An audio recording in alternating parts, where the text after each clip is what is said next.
Everyone, welcome to BSc coaching. और मैं लेकर के आ गई हूँ आपके लिए एक गुड न्यूज, जहाँ पे हमारे पास है 500 से भी ज्यादा की वैकेंसीज।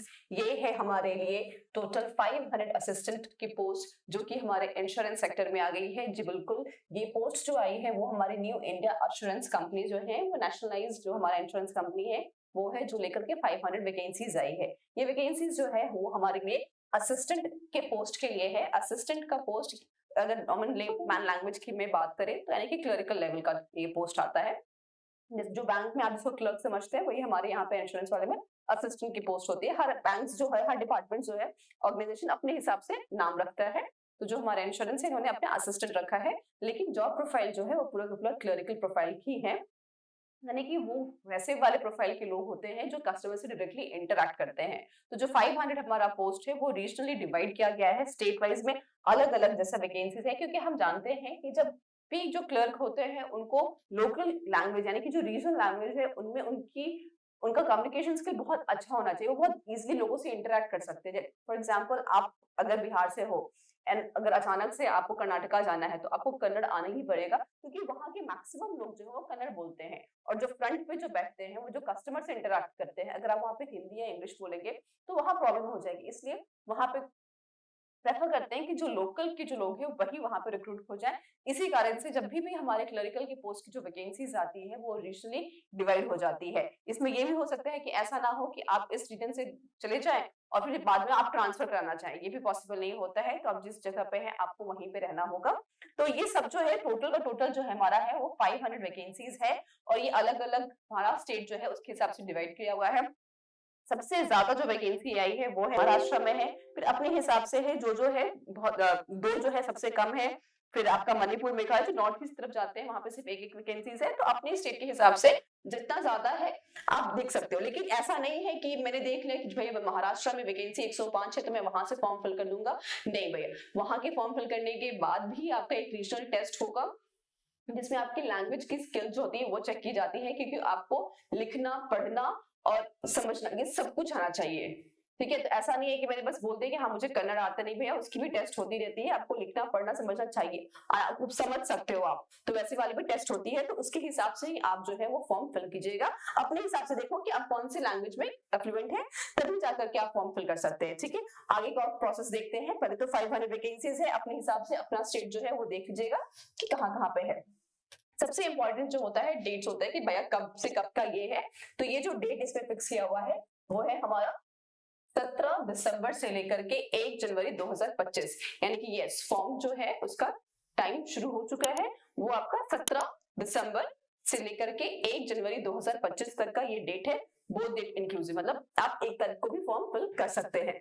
इस फॉर्म को फिल करने के बाद जो 2 और इम्पोर्टेंट डेट्स है वो आपके एग्जाम के हैं सब, क्योंकि हमें पता है कि ये जब भी आता है तो हमारा 2 में होता है, टियर 1 एंड टियर 2। यानी कि एक प्रीलिम्स होता है जहाँ पे क्वालिफाइंग होता है कि आप नेक्स्ट लेवल पे जाने के लिए होता है, और फिर एक बाद लास्ट जो होता है वो मींस वो टेस्ट किया जाता है कि आप किस मेरिट में आ रहे हो कि नहीं आ रहे। तो एक क्वालिफाइंग है और एक आपका मेरिट है। तो टियर 1 जो है उसका अभी टेंटेटिव डेट जो है लिखा हुआ है वो है 27 जनवरी। यानी कि 1 जनवरी तक आप फॉर्म फिल कर सकते हैं, और 27 जनवरी 2025 तक में पहला टियर 1 आपका एग्जाम होगा। सेकंड जो है, अगर आप इसमें क्वालिफाई कर जाते हैं प्रीलिम्स में, तो जो टियर 2 का एग्जाम है वो आपका 3 मार्च 2025, ठीक है, सॉरी आई एम सॉरी 2 मार्च 2025 ये संडे का डेट है।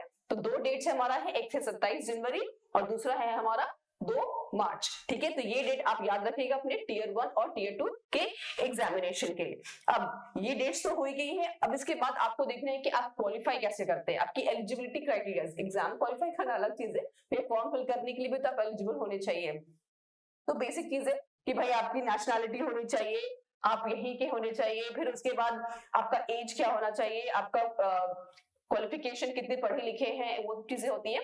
तो एक नेशनैलिटी तो है ही, लेकिन सेकंड फैक्टर जो मोस्ट इंपॉर्टेंट आता है वो है हमारा एज, कि हमारा एज ग्रुप जो है वो क्या चीज है। तो इसके लिए जो डेट रखा गया, मतलब जो रखा गया है वो है 21 से लेके 30, यानी कि 21 साल की उम्र से लेकर के 30 साल तक के जो बीच के जो लोग हैं वो इस फॉर्म को फिल कर सकते हैं। उसके लिए उन्होंने डेट भी एक रखा है, जो कि ये डेट आप याद रख सकते हैं, मतलब जिनका भी बर्थ 2 दिसंबर 1994 से बाद हो, ठीक है, इसके पहले वाले एलिजिबल नहीं है। 2 दिसंबर 1994 के बाद हो और 1 दिसंबर 2003 से पहले हो। सो इन दोनों के डेट के बीच के जो लोग हैं वही लोग इस फॉर्म को फिल कर सकते हैं, क्योंकि अकॉर्डिंग टू द क्राइटेरिया वो 21 से लेके 30 के बीच में आ सकते हैं, ठीक है। अब जैसा कि हम सब जानते हैं कि हर एक फॉर्म जब भी कोई एग्जाम होता है तो एक रिलैक्सेशन होता ही, अलग अलग आप जिस भी क्राइटेरिया में आते हो उसके हिसाब से आपको मिल जाता है। अपने कैटेगरी के हिसाब से आपको एज रिलैक्सेशन मिलता ही है, जो कि 5, 3, 10 होता है। तो अगर आप इस कैटेगरी से बिलोंग करते हैं तो फिर आपको इस जो डेट है उसमें आप एक्स्ट्रा 5 इयर्स जोड़ सकते हो, या फिर 3 जोड़ सकते हो, 10 जोड़ सकते हो, जो भी आप जिस भी कैटेगरी में आते हो, ठीक है। उसके बाद सेकंड थर्ड जो है, पहले तो नेशनैलिटी बताया, फिर एज बताया, अभी हो गया हमारा क्वालिफिकेशन कि आप कितने पढ़े लिखे हैं। तो भैया इसमें ये है कि आप ग्रेजुएट होने चाहिए इररिस्पेक्टिव ऑफ योर फील्ड, आप किसी भी फील्ड में आप रहो लेकिन आप ग्रेजुएट होना चाहिए और आपके पास आपका रिजल्ट जो है 1 दिसंबर 2024 तक आपका रिजल्ट आपके हाथ में हो, तभी जाकर के आप ग्रेजुएट कहलाओगे अकॉर्डिंग टू देम और आप उस फॉर्म को फिल कर सकते हो, ठीक है। उसके बाद सेकंड चीज जो इसमें इंपॉर्टेंट आया है, जहां पे मैंने स्टार्टिंग में ही आपको कहा था कि आप अगर अपने रीजन से छोड़ के कहीं और जा रहे हो, मतलब आपका डोमिसाइल जो है कोई और स्टेट है, फॉर एग्जांपल आप यूपी से हो, लेकिन आपने अपनी पढ़ाई लिखाई या कहीं से भी, मतलब समझो कि आपने वेस्ट बंगाल से किया होगा कुछ भी, तो अगर आपके पढ़ाई लिखाई के समय में आपका एक भी वो सब पेपर जो है उस वहां की लोकल लैंग्वेज से है, मतलब अगर आप जैसे बांग्ला है या फिर कन्नड़ है जो भी है, फिर मराठी है, थोड़ा आप महाराष्ट्र में पढ़े हो और आपका एक जो सब्जेक्ट था वो मराठी रहा था, तो भी आप उस रीजनल टेस्ट के लिए क्वालिफाई करने के लिए एलिजिबल रहते हो उस चीज में, मतलब आप महाराष्ट्र से आराम से फॉर्म को फिल कर सकते हो, क्योंकि भैया आपने पहले से ही वो फुलफिल किया हुआ है क्राइटेरिया, ठीक है। लेकिन अगर इन केस आप में नहीं है लेकिन आपको मराठी बोलनी आती है, सब कुछ आता है, तो बाद में जब मेंस होने जाता है उसके बाद एक टेस्ट किया जाता है, उसमें आपको क्वालिफाई करना होगा, ठीक है। तो दो चीज इसमें ध्यान रखनी है कि अगर आप अपने स्टेट से ही कर रहे हो तब तो कोई टेंशन की बात नहीं है। If you are from Bihar, if you are from UP, कहीं से भी अगर आप हो तो आप उस स्टेट का आराम से फिल कर दो, कोई इसमें टेंशन की बात नहीं है। लेकिन आप अपने डोमिसाइल को छोड़ के किसी और दूसरे स्टेट से फॉर्म फिल करते हो तो उस स्टेट का जो लोकल लैंग्वेज है, या तो आपने स्कूल लेवल में पढ़ाई की होगी, एक सब्जेक्ट होना चाहिए आपका, नहीं तो फिर बाद में आपका एक लैंग्वेज टेस्ट होता है जिसको आपको पास करना जरूरी होता है, तभी जाकर के आप वहां पे काम कर सकते हैं, ठीक है। इसके बाद आगे और हम देखते हैं जहां पे हम डिस्कस कर रहे हैं कि भैया अब सब कुछ तो हो गया, हमने देख लिया क्वालिफिकेशन क्या है, हमारा एज ग्रुप क्या है, फॉर्म फिल कर दिया, अब उसकी तैयारी, डेट भी पता चल गया कि भैया हमें डेट देना है। तो भैया जो 27 जनवरी का डेट उन्होंने रखा है कि जो एग्जाम लेंगे उसमें आएगा क्या, तो उसका पैटर्न बिल्कुल वैसा ही है जो हर एग्जाम्स में आता है, कुछ भी चेंजेस नहीं है, बिल्कुल बहुत ही सिंपल है। अगर सच्चे मन से तैयारी कर रहे होगे तो भाई प्रीलिम्स निकालना बहुत ही आसान हो जाता है, क्योंकि उसका तो क्या बोल सकते हैं, स्टैंडर्ड बहुत हाई नहीं होता है, तो होता है आप तैयारी कर रहे हो तो आप आराम से निकाल सकते हो, लेकिन हाँ बस ये देखने के लिए जा रहे हो कि अच्छा करके देखते होगा कि नहीं होगा, तो भैया कभी नहीं होगा, कुछ भी लक से नहीं होगा, आपको हार्डवर्क करना ही होगा, तो आप मेहनत करोगे तो आपका हर एग्जाम जो है वो क्लियर होता रहेगा। तो इसमें जो मेन चीज है वो आपका 3 सेक्शन में है, इंग्लिश, मैथ्स, रीजनिंग, जो हर कोई जानता है आपका। इसमें सबसे अच्छी चीज ये है कि आपको सभी के लिए 20 मिनट्स, मतलब समय जो है बिल्कुल एक जैसा दिया गया है, ठीक है।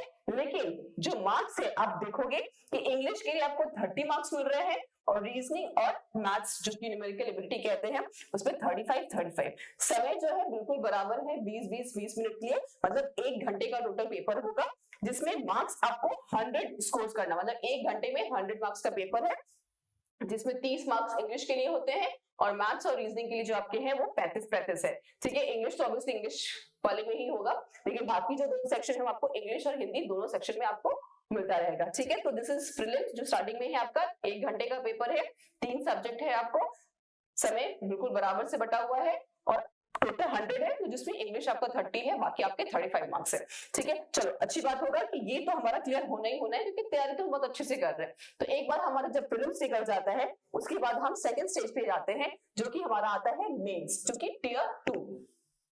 बाकी चीजें तो हैं, जो 3 जो हमने पढ़ा था वो पहले से ही है, उसमें और कुछ एडिशन होता है 2 चीजें की, एक हमारा कंप्यूटर और दूसरा जो है हमारा जनरल अवेयरनेस। ये काफी अच्छा होगा ये, क्योंकि ये आपको स्कोर करने में बहुत अच्छा होगा, मतलब ठीक है आप क्वालिफाई कर दोगे, सब में अलग अलग कट ऑफ लेके आ जाओगे, लेकिन अगर मेरिट लिस्ट पे लेके आना है तो यहाँ दो चीजें हैं, क्योंकि ज्यादा कुछ इसमें दिमाग लगाना है नहीं, कुछ कैलकुलेशन करना नहीं, याद करके रखे रहोगे आप तो आराम से आप एग्जाम दे सकते हो। तो ये आपके लिए काफी ज्यादा स्कोरिंग होगा, क्योंकि भैया मार्क्स जो है वो तो बिल्कुल इक्वल ही है। तो यहाँ पे जो इंग्लिश, रीजनिंग, मैथ्स आप जो भी 5 कर रहे हो इसका आप देखोगे क्वेश्चंस एंड मार्क्स दोनों बराबर ही है, यानी कि आपके पास 200 क्वेश्चन है जिसमें आपको 250 मार्क्स मिलने वाले हैं, और समय जो है आपके पास 2 घंटा है। 1.5 घंटा जो है आपका इंग्लिश, मैथ्स, रीजनिंग के लिए है, बाकी की जो आधा घंटा है 15-15 मिनट के लिए आपका कंप्यूटर और 15 मिनट के लिए जनरल अवेयरनेस। तो भैया समय 15 मिनट, क्वेश्चंस आपके 40 और मार्क्स आएंगे आपको 50। तो यहाँ पे सेम चीज है, इंग्लिश तो ऑब्वियसली इंग्लिश लैंग्वेज में ही होगा, बाकी जो चीजें हैं आपकी वो 2 लैंग्वेजेस इंग्लिश एंड हिंदी में होगा। तो इसको भी बहुत अच्छे से समझेंगे। यहाँ पे जो प्रीलिम्स पे हमने सिर्फ 3 दिया था, उससे बढ़ करके मेंस में हमारा वो 3 रहेगा ही रहेगा, लेकिन एडिशनली हमारा 2 सब्जेक्ट और ऐड हो जाएगा, जो कि है हमारा कंप्यूटर और हमारा जनरल अवेयरनेस। वहां पे हमारा प्रीलिम्स में कितना था, 100 नंबर के थे, यहाँ पे हमारा कितना है 250 नंबर का है। ठीक है, अब ऐसा नहीं सोचिएगा कि वहां पे 100 नंबर में मुझे 60 मार्क्स तो आ गया, 60 यहाँ पे ऐड होगा, ऐसा कुछ नहीं है, कोई भी एडिशन नहीं होगा। वो आपका जो भी क्वालिफाइंग होगा वो बस क्वालिफाइंग मार्क्स होते हैं, वो ऐड कहीं पे नहीं होगा। जो भी आपका जो मेरिट लिस्ट में नाम आएगा वो आपको इसी से आएगा, यानी कि इसमें जितना नंबर आएगा उसी के हिसाब से आपका डिसाइड हो जाएगा कि आप क्वालिफाई कर चुके हैं एग्जाम के लिए कि नहीं कर चुके। ठीक है, ये सारी चीजें जब हो जाती है उसके बाद एक और जो हमारा आता है वो होता है regional test, regional language test. इसमें बस यही चीज है जो मैंने स्टार्टिंग में भी बताया था, वो उसमें कोई भी डाउट आपके पास नहीं होना चाहिए। जो भी अगर आपके पास डाउट हो तो आप कमेंट में लिखना, हम उसको आपको क्लियर करें। जो भी डाउट है आप सब आराम से उस पे लिखो, जो एकदम सिली भी आपके पास अगर डाउट हो तो आप लिख सकते हो, उसमें कोई हिचकिचाहट नहीं है। गलत जानकारी से ज्यादा अच्छी है कि आप पहले ही सवाल करके निकाल दो। ठीक है, तो यहाँ रीजनल लैंग्वेज टेस्ट जो है वो मैंने जैसे ही कहा था कि अगर आपके पास पहले से ही उस लैंग्वेज का कहीं पर भी आपने एग्जाम दिया हो, मतलब अपने स्कूल लेवल में पढ़ा हो, एक पेपर हो उसका, तो ठीक है। अगर नहीं है आपके पास तो आपके पास यहाँ पे जब मार्क्स आपका जो मेंस हो जाता है उसके बाद आपको एक लैंग्वेज टेस्ट देना होगा। इसका मार्क्स कोई जुड़ता नहीं है, लेकिन आपको इसको क्वालिफाई करना बहुत जरूरी है, जहां पे आपको लिखना, पढ़ना, सुनना सब कुछ आप कर सकते हो। ठीक है, तीनों चीज, रीडिंग, राइटिंग, लिसनिंग, सब कुछ आना चाहिए आपको।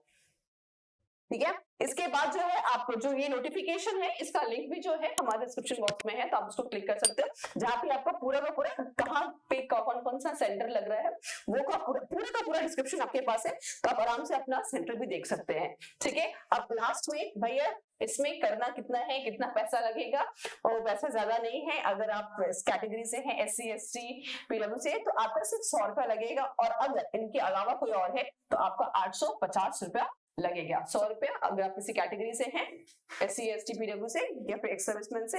अगर इनसे नहीं है तो आपका जो फीस होगा वो है हमारा 850। उसके बाद बस भैया आप जाना, आराम से फॉर्म फिल करना, शांति मन से करना। समय बहुत दिया हुआ है, 17 दिसंबर से लेकर के 1 जनवरी तक का है, बहुत लंबा समय है। अच्छे से पूरा का पूरा नोटिफिकेशन जो है पूरा पढ़ लो, अपना क्वालिफिकेशन, अपना एलिजिबिलिटी क्राइटेरिया है उसको अच्छे से समझ लो, प्लस ये भी देख लो कि किसी और स्टेट से आप देना चाहते हो कि नहीं देता, उसकी भी आपको तैयारी करनी है। अगर आप कहीं और से करना चाहते हो तो भैया आपको एटलीस्ट वो लैंग्वेज की भी आनी चाहिए। तो वो सब कुछ मिला जुला के देखो, अच्छे से फॉर्म करो, बहुत ज्यादा टफ क्वेश्चंस नहीं आएगा। प्रीलिम्स का वही पैटर्न है, मेंस का वही पैटर्न है, आपको मार्क्स बहुत स्कोर करने को मिल सकता है। तो आप आराम से इसके बारे में सोचो, ठंडे मन से सोचो, तैयारी करो और देखो कि रिजल्ट कितनी आसानी से आपको मिल जाता है। All the best.